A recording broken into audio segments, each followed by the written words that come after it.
안녕하세요. 절대값TV의 명품 PD 한PD입니다. 자, 요번에 그 윤석열 정부가 내놓은 대책 중에 가장 핵심은 사기 신도시 대책이다. 저는 그렇게 생각을 해요. 자, 이게 왜 그러냐면 사기 신도시를 발표를 해버리면 그래서 앞으로 아파트를 살 젊은 층들 그리고 무주택자들, 자, 그런 분들이 흔들리는 마음을 잡을 수 앞으로 2030년까지 계속해서 주택을 공급할 것이다. 저렴하게 분양가 상한제로 주택을 공급할 것이다. 그러면 집이 없는 사람 입장에서는 분양받기가 쉽거든요. 신혼부부 특공도 있고 세자녀 특공도 있고 그다음에 가점제 여러 가지 그 특공들이 있기 때문에 훨씬 분양받기가 쉽기 때문에 굳이 구축의 비싼 아파트를 살 필요가 없다는 거야. 자, 이거는 사실은 이번에 윤석열 정부에서 내놓은 이 사기 신도시는 완전히 히든카드야. 히든카드. 이것의 의미를 가볍게 생각하면 안 돼요. MB 정부 때 보금자리 주택을 내놔서 집값을 안정시켰거든요. 자, 그거 나온 이후로 무주택자들이 집을 안 샀어요. 굳이 비싼 거 살 필요가 있겠냐. 기다리면서 보금자리 주택을 받았어요. 그래가지고 집값이 급락을 했어요. 자, 그런데 이번에 나온 사기 신도시는 보금자리 주택보다 더 세. 일단 양으로 세고 질도 좋아. 보금자리 주택은 말 그대로 이 교통망이 확보가 안 된 지역에 보금자리 주택을 지어서 여러 가지 문제가 있었어요. 자, 그런데 이번에는 GTX 역세권, 예를 들어서 트리플 역세권, 뭐 그런 도시에 컴팩트 시티를 만들겠다고 하잖아. 그죠? 그리고 교통 문제를 다 해결해 놓고 아파트를 짓겠다고 그러잖아. 그렇죠? 그러니까 이거 기다릴 수밖에 없어. 이 아파트를 우리가 또 기다려야 되는 이유가 뭐냐면 이 아파트가 완성될 쯤, 예를 들어서 뭐 2030년 뭐 그렇게 놓고 봐야 되겠죠. 그 이후로도 봐야 되겠죠. 자, 그때는 시대가 완전히 달라지는 시대야. 지금부터 벌써 UAM이라고 날아다니는 비행기가 나오잖아요. 비행기 택시가 나온다니까. 그리고 2030년 되면 우리가 자율주행으로 사는 그런 시대에 어떤 도시가 필요하냐면 낡은 재건축의 아파트, 낡은 신도시가 필요한 게 아니야. 1기 신도시, 2기 신도시 그런 도시가 살기 좋은 게 아니라 완전히 그 자율적으로 완전히 그 디지털로 돌아가는 그런 스마트 시티가 우리에게 필요한 거야. LTE에서 움직이는 그런 시스템이 갖춰진 뭐 방범, 건강 모든 게 다 갖춰진 스마트 시티가 앞으로 우리가 살 시대인데 사기시 신도시 GTX 역세권에 만들어지는 도시는 바로 그러한 도시다. 아무리 멀어도 30분 내에 갈 수 있는 그런 도시, 그리고 근거리에서 쇼핑 모든 것을 다 해결할 수 있는 그런 도시다. 어떻게 그런 도시를 사야지? 그러면 과거의 도시를 사겠어요? 그렇지 않겠어요? 자, 그런 점에서 무주택자들은 그냥 기다리면 돼. 내가 보기에는 그냥 신축급 아파트에 전세 살다가 그 아파트 나오면 사면 돼. 그 완전히 새로운 시대에 새로운 개념의 아파트를 만들겠다고 하는데, 예? 굳이 재건축 바라보고 언제 될지 모르는 재건축 바라보고 낡은 신도시 가서 살겠냐고. 그죠? 낡은 아파트에 살겠냐고. 그럴 필요 없다. 인생은 짧다. 인생은 그렇게 길지 않아요. 여러분, 예를 들어서 뭐 일기 신도시 재건축한다고 하는데 뭐 거기 들어가서 그 아파트 사서 재건축할 때까지 기다려야지. 여러분, 은퇴할 때쯤 아파트죠. 그렇게 되면 은퇴할 때쯤 아파트 진다니까, 입주한다니까. 그게 뭔 의미가 있겠냐고. 그죠? 자, 좋은 아파트에 신축으로 전세 살다가 바로 새로운 개념의 아파트가 들어서면 이 사기 신도시를 받아야 돼. 앞으로 그 무주택자들은. 자, 이미 그러한 계획들을 다 얘기하고 있어요. 원희룡 국토부 장관은. 그리고 그런 마스터 플랜을 2024년도까지 내놓겠다잖아. 지금 그게 간단한 문제가 아니라니까. 간단한 문제가 아니라니까. 충분한 조사를 거쳐서 만들어내는 그런 사기 신도시가 나올 거니까 기다리라. 자, 그리고 지금 사기 신도시로 얘기가 언론에서 이렇게 조금씩 나오거든요. 이 지역이 가능성이 있다. 그런 지역들이 나오고 있어요. 물론 그 지역이 된다는 보장이 없어요. 또 언론에서 그런 지역이 너무 나오면 또 잘 안 돼. 그런 경향이 있어. 근데 우리가 언론에서 나오는 지역을 통해서 이러한 지역들이 될 수 있게 이런 성격의 도시들 이 택지에서 컴팩트 시티가 만들어질 수 있겠구나라는 걸 우리가 예상을 할 수 있겠죠. 그렇죠? 자, 그런 각도에서 예상 지역들을 쳐다보고 그 유사한 지역에서 앞으로 만들어질 것이다 생각하면 될 것 같아요. 자, 정부가 내년까지 신규 공공택지 15만 가구를 지정을 하겠다고 그랬어요. 여러분, 그 15만 가구면 분당 2개짜리야. 이게 적냐고. 적지가 않다니까. 그리고 임기 4년 동안에 88만 가구를 더 지정하겠대. 이건 끝난 거야. 이건 이제 구축이 거래가 안 된다니까. 끝난 거라니까. 게임이 끝난 거라니까. 옛날에 보금자리 주택 내놓은 것보다 더 세. 자, 근데 이거를 언론에서 그렇게 심각하게 다루질 않더라고요. 자, 왜 그러냐면 이걸 너무 핫 이슈로 다뤄보면 지금 안 그래도 집값이 폭락하는데 완전히 시장이 폭락할까봐 그런 거야. 근데 사실은 게임이 끝난 거다. 응? 매년 15만 가구씩 1기 신도시, 4기 신도시 발표해. 거래가 되겠어요? 끝난 거야. 신도시급의 중대형 택지. 자, 앞으로 만드는 도시는 쉽게 말해서 분당급, 일상급이 아니야. 택지보다는 크고 신도시보단 작은 중대형의 역세권 중심으로 컴팩트 시티를 만들겠다는 거야. 자, 그리고 그 컴팩트 시티는 뭐 예를 들어 3기 신도시의 옆에 있거나 2기 신도시의 옆에 있거나 도시와 도시와의 이렇게 접근성이 좋다라는 거야. 그러니까 그 주변에 그 이미 만들어진 기존의 도시의 어떤 기반 시설과 상권을 다 이용할 수 있다라는 거야. 얼마나 좋아. 얼마나 좋아. 자, 그래서 신문에서 나오는 데가 제가 이제 이거는 저번 시간에 얘기했지만 고향의 대구. 여기는 제가 보기엔 뭐 굳이 컴팩트 시티가 아니더라도 분명히 만들어질 지역이에요. 뭐 이미 도시개발 방식으로 만들겠다고 어느 정도 이 안이 나와 있고, 이제 만약에 컴팩트 시티가 만들어지면 더 그 범위가 넓어지겠죠. 자, 하남의 감북지구, 감북이 있죠. 감북도 여기도 만들어질 가능성이 충분히 있죠. 왜냐면 하남 감북 옆에 교산지구가 있잖아요. 3기 신도시 연계를 할 수 있잖아. 교산까지 뭐 3호선이 연장되면 굳이 또 이쪽까지 간북까지 갈 수도 있고, 송파하고도 가깝고. 자, 경기 구리 이런 지역들이 유력 후보지로 나오고 있다. 이게 어디서 나왔는지는 모르겠는데 어쨌든 기자들이 뽑아낸 거. 자, 이 외에도 이제 그 예상되는 지역이 있어요. 그건 제가 끝에서 한번 얘기해 볼게요. 그러니까 4기 신도시는 여러분들이 흔들릴 때 또 집값이 또 바닥을 치고 또 반등하는 거 아니야? 그럴 때 또 흔들릴 수 있거든요. 그 마음을 잡을 수 있는 히든 카드다라고 보시면 될 것 같아요. 자, 3기 신도시가 나올 때 얼마나 거창했어요. 비록 시간이 걸리지만 어마어마한 물량이 다 있어요. 그게 26만 가구야.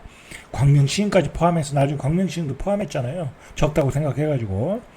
자, 그런데 2023년까지 15만 가구를 또 지정하겠대. 예? 그리고 2024년도에 또 지정하겠대. 그렇게 해서 88만 가구 아니야. 그러면 예를 들어서 계속해서 나와. 그럼 2030년 이후에는 아파트가 모자르진 않아. 절대로. 경기도 수도권 쪽으로는. 서울 도심의 뭐 강남 같은 지역, 핵심 지역이야 뭐 고급 아파트들이니까 수요가 더 많을 수는 있지만 경기도 외곽까지 아파트가 모자르진 않다니까. 자, 그러니까 이건 아파트 이 정도 얘기 나오면 이미 아파트는 끝난 거야. 순차적으로 매년 발표하겠다는 거. 중요한 거는 이 약속을 지켜야 되는 게 중요한 거죠. 윤석열 정부가. 예를 들어서 또 2024년 갔는데 집값이 뭐 계속 폭락하니까 이거 지정하지 말아야 되는 거 아니야? 그러고 미루면 안 된다. 이거 미루면 또 집값이 또 반등할 수 있으니까 이 계획을 2023년, 4년, 5년 계속 지키는지 국민들은 계속 그 관심을 갖고 지켜보셔야 돼요. 반드시 지켜야 되는 거고. 왜냐면 무주택자들이 이걸 기다리고 있는 거 아니야. 당신들이 얘기를 했으니까 이걸 가지고 기다리고 있는데 이걸 또 집값이 너무 떨어지니까 발표 안 하겠다. 그런 헛소리를 하면 안 된다는 거죠. 그런 헛소리를 하면 분명히 또 이제 심판을 해야 되겠죠. 자, 벌써 이런 얘기 나오잖아요. 2024년 이후에는 시장 상황을 감안해서 추가 조성하겠다. 그러니까 이 얘기는 뭐냐면 2023년까지 조성을 하고 2024년 이후에도 집값이 계속 떨어지면은 그때는 미루겠다. 뭐 그 정도로 생각하면 되겠죠. 자, 이게 개발 방식은 철도역 인근에 지정하는 거야. 그러니까 보통 2기 신도시, 3기 신도시 만들 때 문제가 뭐냐면 교통망도 확보 안 하고 그냥 갖다 다 때려 박으니까 살기에 불편했잖아요. 뭐 검단 신도시도 마찬가지고. 검단도 지금 뭐 그 1호선 연장하고 있잖아요. 그죠? 그러나 4기 신도시는 이미 만들어진 철도역 인근에 개발하겠다. 컴팩트 시티로 개발하겠다. 여러분들이 그 컴팩트 시티라는 것을 잘 모르는데 제가 보기에는 대한민국에서 지금 컴팩트 시티라고 할 수 있는 데는 두 군데가 있어요. 작은 거는 광명역세권. 광명 역세권. 광명 역세권은 컴팩트 시티의 전형적인 그 어떤 모델이라고 보면 돼요. 그 규모로 보나 역세권에 만들어졌잖아요. 트리플 역세권이잖아요. 신안산선 들어오지, 서해선 들어오지, 월판선 들어오죠. KTX 지나가죠. 거기에 주상복합 짓고 거기에 병원 들어오고 그다음에 쇼핑몰이 다 있고 그리고 강남까지 도로망도 잘 깔리고 그런 컴팩트 시티.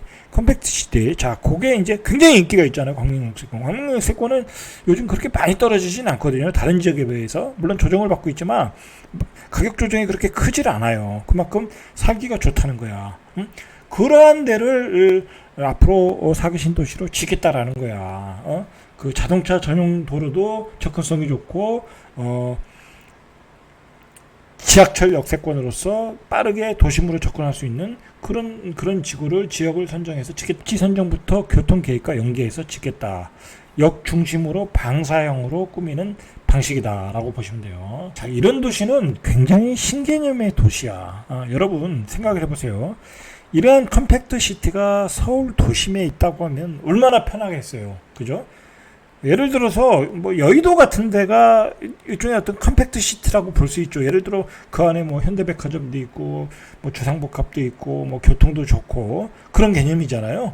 자, 그런 게 여의도는 또 뭐 그 한강과 가까우니까 그 자연환경도 좋고. 근데 이제 다른 지역 같은 경우는 그렇게 돼 있더라도 서울 도심이면 자연환경이 안 좋잖아. 그렇죠. 그런데 경기도 수도권에 아주 자연환경도 좋고 그리고 서울 도심과의 접근성도 좋고 그 안에서 모든 게 가능해. 상권도 가능하고 애들 학원 보내는 것도 가능하고 뭐 종합병원도 있고 그러면 얼마나 살기가 좋겠냐고.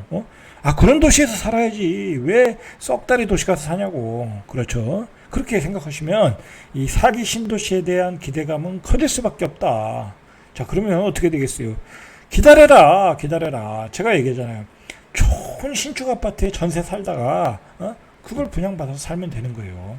자, 이 컴팩트 시티에는 어떻게 됐냐면 300m 내에서 초역세권에서 거점 고밀 개발하는 거예요. 그러니까 300m 안에 복합 쇼핑몰, 그 다음에 사무실, 복합 환승센터가 다 있는 거야. 그리고 600m 내에 중고밀 아파트를 개발해서 청년주택 어떤 직주 접근이 가능한 용적률을 상향해서 많은 그 고층 아파트를 짓고 더 외곽으로 대단위 단지의 아파트를 짓고 그런 방사형으로 짓겠다라는 거예요.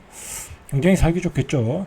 자, 이제 이 도시, 아까도 말했지만 이런 도시의 특징은 뭐냐면 스마트 시티야. 이런 도시의 특징은 또 뭐냐면 굉장히 안전하다는 거지. 안전하다는 거지. 모든 게 이제 그 뭐랄까요, 이제 범죄로부터 안전하고 그리고 쾌적하고 그리고 동선이 짧고 얼마나 좋겠어요.